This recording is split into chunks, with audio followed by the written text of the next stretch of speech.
The dark matter. What is dark matter? What is dark energy? Who am I? And what do I know about these things? I am listing my credentials on the first 3 pages of this book. So, why should you read it?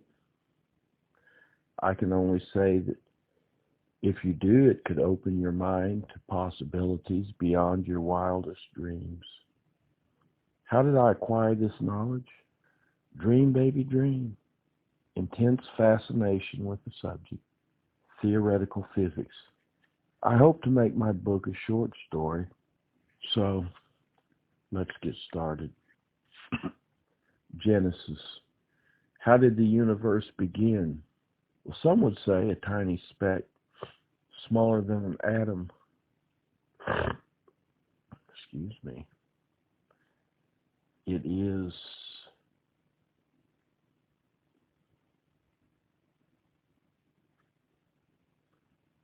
no, strike that. Seems crazy. It is. Actually, the universe began with an object possibly bigger than a galaxy. I will give it a name later. This object grew for billions of years until it reached critical mass. What is the critical mass of a black hole? This is a question my brother asked me, who, by the way, is an actual scientist. I thought to myself when he said that, how the hell would I know? And also, have you ever met me? I told him I don't think there's any way to know for sure. He assured me there was.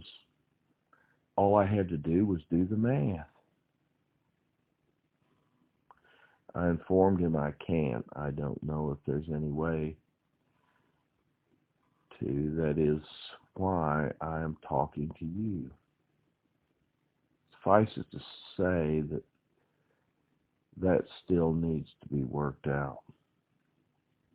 Moving along, back to the black hole, something ignited in the core, causing the greatest release of energy in the history of our present universe. The glorious black orb then began to inflate. Mr. Alan Guth is the father of inflationary theory, but I never heard him explain what inflated. So please, allow me to explain. In order to inflate something, you must first have something to inflate. So we're back to this greatest of all black holes, at least in size, and that existed in our universe at that time. It began to inflate at great speed, or at first very slowly. How would I know? It apparently reached hypervelocity at some point, very quickly at this point. We simply have a huge expanding mass, expanding seemingly forever. End of story? Not quite. But in order for me to explain to you what happened next, I must first digress for, I hope, a moment. One day I was watching a science documentary on how our universe will end. I saw a lady physicist explaining a possible theory on how our present universe would end. At the end of this universe, she explained, all the stars and other objects would be pulled into these black holes, and there would be nothing left but the black holes. Sometime later, I was working in the park and pondering these things, and suddenly struck my mind like a bolt from the blue. Another piece of the puzzle that my mind was trying to put together fell into place. Clearly, the black hole that was expanding faster than the speed of light was not alone. It had many billions of brothers and sisters that happened. Uh, excuse me. What happens next? Well, what happens? when this incredibly powerful expanding force meets up with its nearest neighbor, boom, the second greatest release of energy the universe has ever experienced.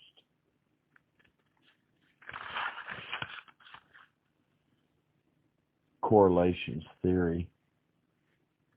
I've developed a line of thought I've decided to call correlations theory. It started like this. I observed a scientist, and I use the term loosely because his name might have been Morgan Freeman, explaining the strange similarity between the pattern made by an atom and binary black holes. While pondering these matters one day, it might have been April 2017, it all became very clear to me, like a flash of light from the sky, this incredible creationary process, the basic mechanism of how it all came to be. And I had somehow figured it out. Who would have ever saw that coming?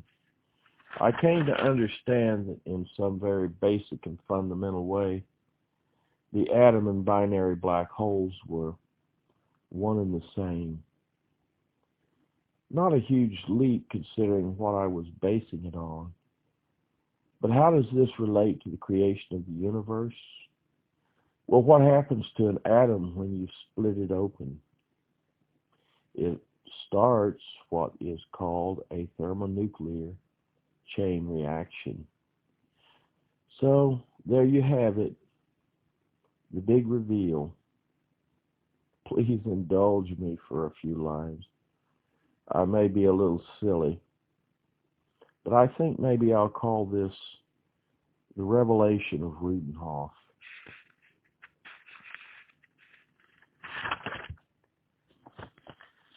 So now then, do you see what I am telling you?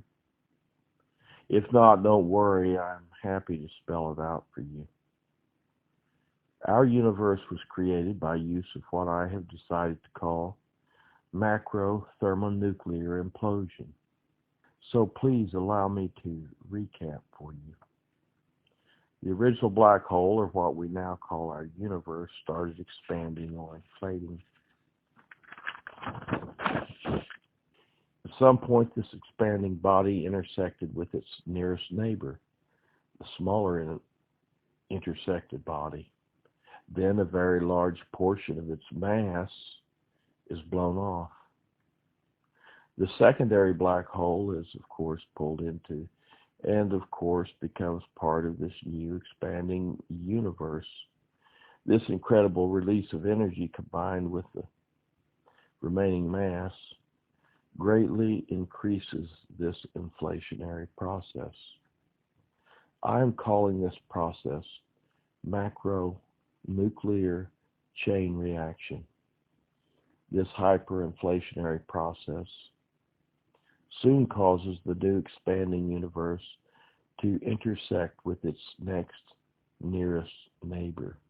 And this chain reaction continues on and on down the line. Would you say it's time for me to provide some ironclad proof for my little hypothesis? Very well, I'm happy to give it a shot.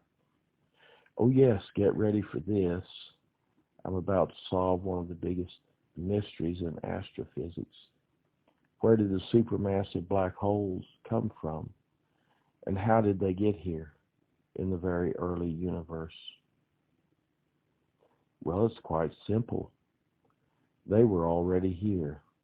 They existed in the previous universe. You see, although these secondary black holes were intersected and split by our expanding universe, the cores of these black holes remained. They were not destroyed, although a great deal of their mass was in fact blown off, and a huge amount of energy was released. The cores survived. Oh, by the way, the aforementioned mass we today know as the dark matter. So why is the existence of these supermassives in the early universe such a mystery, simply put? Not enough time? In other words, our universe has not existed long enough for them to have developed and formed in the way we see black holes develop in our universe, and to have grown to the size they are. I should point out that some scientists have developed their own theory to explain this mystery. They call it direct collapse, suggesting that gas clouds could have collapsed directly into black holes, blah, blah, blah, without first becoming a star. But this is not how it works. And I hate to break it to any proponents of this theory. But mine is way better. Mine fits with what we see in the universe by 10 orders of magnitude. These words are in fact the vindication of my life. We all want to know, why am I here? What is my purpose in life? For me, this could be a big part of it. I very much hope my words are clear. I hope you can understand me and what I'm trying to tell you. Now it's really going to get good. I hope it's not too hard to explain. There is apparently a scientific law or principle called entropy. It suggests that all things in the natural universe go from order to disorder. And I admit to not knowing this subject in depth. And I only said that to say this. How did all the dirt, water, and all other elements on this planet manage to turn itself into a billion complex living organisms? For example, how did the dirt manage to turn itself into an incredibly complex quantum computer? I am, of course, referring to the biological quantum computer that we know as our brain. Question: is the brain simply a self-contained mass of atoms in our heads? Or is it connected to something else? Something higher up? Humans have always felt that we are somehow connected to something higher up. Would you like for me to tell you what it is? The universal cloud. Hold on to your hats, folks. This is about to get good. Do you remember how earlier in my book I mentioned my correlations theory? How things in the macro or very large universe connect to things in the micro universe or subatomic? I pointed to the example of the atom and how it forms the exact same patterns as what scientists refer to as waltzing or binary black holes. So what is the correlation, the connection? Have you ever listened to scientists talk about the brain? And how in your brain there are billions and billions of neurons and all these other complex things, many other super complex components in our brains. Do you understand what I am telling you? We are them, and they are us. Page 16. The stars in my head.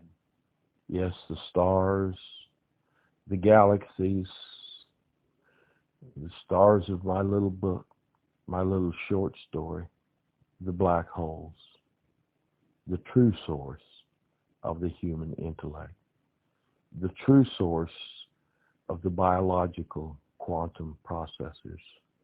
No doubt some of you are thinking, this guy is crazy. This guy is nuts. How could objects so far away possibly be directly connected to what is in our heads? Well, believe it or not, I can explain with one word. Are you ready for this? Turn the page. Well, maybe I should have said two words: quantum entanglement. The end. Turn the page. Just kidding. I can't leave you hanging here. What am I saying? I'm saying that every atom in your body, your brain, and everything else is directly connected to the great galactic black hole systems. They are, in fact, in a very fundamental and true sense, our true parents. I have felt innately there was some connection, some direct connection between our brains and the greater universe. But how could that be? I wondered. I've pondered this question for years, not seeing the obvious. But once again, like a great flash of light, I finally put it all together. Understanding entanglement. How could things billions of light years away be connected to us? Once again, allow me to digress in order to try and explain again. Once again, referring to my beloved science documentaries. They have in fact been my obsession for many years. I was watching one that depicted the sound made through radio telescopes of two binary or waltzing black holes merging. Bump, bump, bump, bump, bump, bump, bump, bump, bump, bump. Oh, well, you get the picture. Have I made my point? They were hearing the sound made by two black holes merging. But I myself heard it. I heard what it really was, the beating of the human heart.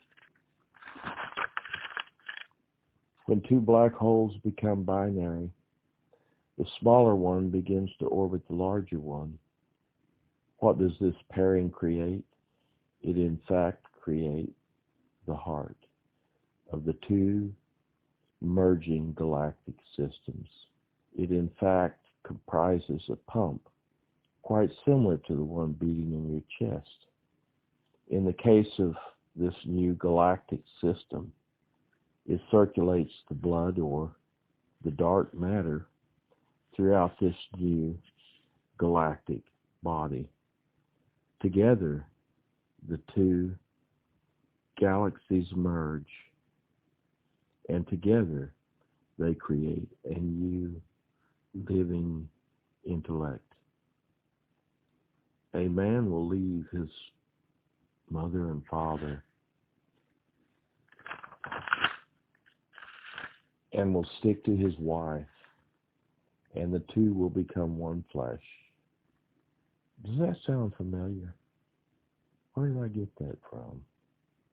Oh, well, moving along at this point, these two lovebirds are getting to know each other, just getting familiar. It is, in fact, a million-year-long courtship. They learn how to talk to each other, to like each other. The smaller orbiting black hole. Let's see here. I think we'll call her Catherine, or Kathy for short. She starts to come up really close. She's very attracted to him. Let's just call him Rudenhall. Anyway, as she comes around to make her loop and gets to her closest point, she starts thinking, you know, this guy is big and kind of scary. So she says hi and see you later. I think maybe I'll go back here for a while, or go back out here for a while. So she flies back out into space, and she is happy as a lark. But at this point in her journey away, she starts having second thoughts. She starts thinking to herself, you know, he is kind of big and kind of scary. But he seemed very interesting, and he seemed very nice, really. And I've been out here by myself for so long. And at least I would have someone to talk to. I might even love him. I was, in fact, very attracted when I last saw him. I guess absence makes the heart grow fonder. Maybe I've taken this thing a little too far too fast without enough explanation. But I have to finish this book. Who knows how much time I have? As I reach some of these fantastic conclusions on how everything is, how everything works, I wondered when the black holes were split, why didn't the cores, why didn't they just shoot straight out and continue on their trajectory? Let me try and describe the scene. Why we see what we see. So here we have all of what is left of these black holes, these still very massive black hole cores, after being intersected and split by this new inflating universe. They're shooting straight from their point of impact. So how did this lead to what we see today when we look out into the night sky with our telescopes? Why? Why all the spiral galaxies? I think the answer is quite obvious. The spiral revelation. Is not the answer clear? Is it not obvious to you by now? Here we have these massive black holes shooting out into space, but something is following them. Oh no, what could it be? You should already know by now. That's right. It is in fact the dark matter. Yes. Is it not obvious? These super massive black hole comets shooting through space, they're millions or billions of miles long tails of dark matter either trailing along behind or perhaps more likely leading the way in front, at least at the beginning of their journey. Yes, that is the answer. The bottom line is this very dispersed dark matter is still very much attached to the black hole cores, just as it still is today. When two of these black hole comets begin to come close enough to each other, they of course become attracted to one another. At some point in the process, these black hole comets become binary. The smaller begins to orbit the larger one. It would appear, though, that in the early stage of this process, it is in fact more of a binary process where the two are in fact and in essence orbiting around each other. You might say they're chasing each other's tails. This is very similar to what happens when a man and woman begin a courtship. They, of course, draw closer and closer together at some point. In the process, the relationship of the two bodies changes. The smaller body dives in toward the larger one. Its orbit becomes elongated. You could say that the orbital dance then changes from something of a square dance circling around to a black hole waltz, a nuclear pattern. Question: can you see with your mind's eye the spiral galaxies forming? It is in fact built upon the dark matter. Yes, this dark matter has been referred to as the scaffolding upon which the galaxies are built. The heart of the two merging galaxies comes to life and begins to beat. It begins to pump the blood of the dark matter through this new living body. Although these two great intellects are very much working together as a nuclear family, they are still two separate entities, very much together, but still two. They are in very close communication with each other, a very intimate relationship indeed. They're working together to pump the blood through this new creation, this new living organism. A new spiral galaxy is born. Am I making myself clear? I understand all this might be a little hard for the average person to comprehend. I have asked myself this question. Should you people even have this information? Could it in some way benefit humanity or perhaps cause harm? I must confess I still don't have the answer to that one. Well, I never thought my little book, my little short story, would ever fill up this notebook, but damn it, just might. Let me try a little illustration. I hope the one in my book is, if ever published, is much better than the one I am about to attempt freehand. Here goes. And there it is. So what have we here? Don't know how to draw it in words. A very crude depiction of two massive galactic systems. They, at this point at least, are two separate intellects. They're in very close communication with each other, working together, learning together. This little dance continues for millions or billions of years, all the while being drawn closer and closer together. They both know we're going to get it on. These two appear to be getting a little frisky. Much anticipation, much joy at the thought of truly getting together. Finally, we will become one body. As this cosmic sexual experience continues, they get closer and closer. There's a lot of pushing and pulling, a lot of pulling and pushing. Their body parts begin to merge. Sound familiar? Well, we all know what happens next, don't we? That great, incredible, climactic event, the climax, the great orgasmic release of life itself. I am sorry, but I must gloat a bit at this point.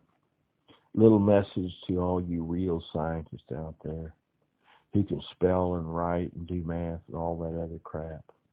I got your panspermia, didn't I?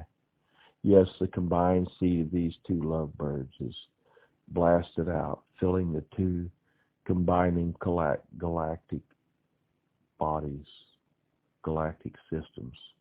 They have merged. They have become one.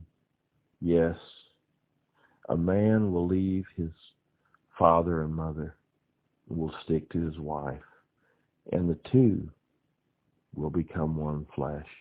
And God said, let us make man in our image and according to our likeness.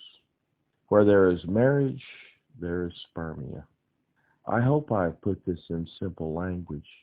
I hope you can all understand what I'm trying my best to tell you.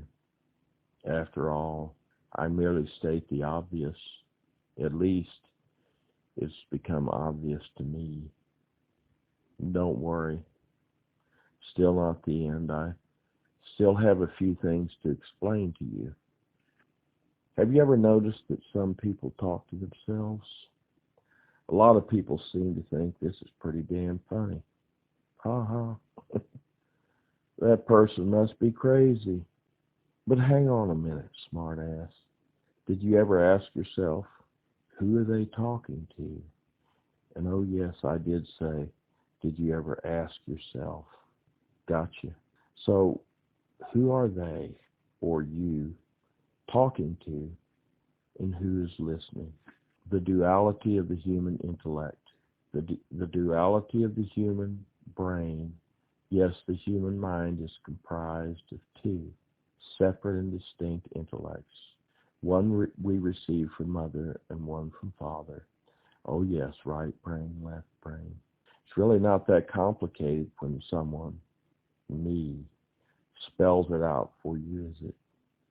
It's really quite simple, isn't it? I'm still not sure if I should be telling y'all all this stuff, but I guess I'm going to do it anyway. The great paradox. I looked up the definition of this word, and I think maybe it describes my whole book. Maybe that's what I should have named it. Oh well, it's too late now. The asymmetrical paradox.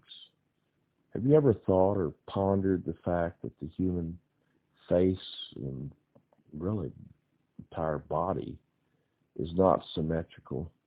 It is, in fact, asymmetrical, meaning that the right and left sides are not identical. Why is that? It is, in fact, because the two sides are both constructed by two separate intellects. They're constructed by two separate strands of DNA, thus the double helix, the molecule upon which all life on Earth is based, including us. So now then, can you see what I am telling you? This DNA molecule is in fact the seed of our galactic parents. So at this point, maybe I should ask once again, do you understand what I'm telling you? Am I making myself clear? I've tried very hard to relate this information to you in very clear and simple terms, as this is the only kind of information that I myself am able to comprehend. I hope you see what I'm saying. Oh well, maybe I'm about ready to conclude my little book, a little short story. I will do so by answering the second question that I posed on the first page of my book. What is dark energy? The dark energy delusion. Scientists have made a big deal of this thing, but I believe that I can dispose of this myth in short order. These great learned men apparently had it right the first time. They believe the universe should be slowing down in its expansion and recoalescing due to gravity. But then a scientist named Perelman discovered that the farther you look out into space, the faster the galaxies are flying apart from each other. Twice as far away, twice the speed they're flying apart.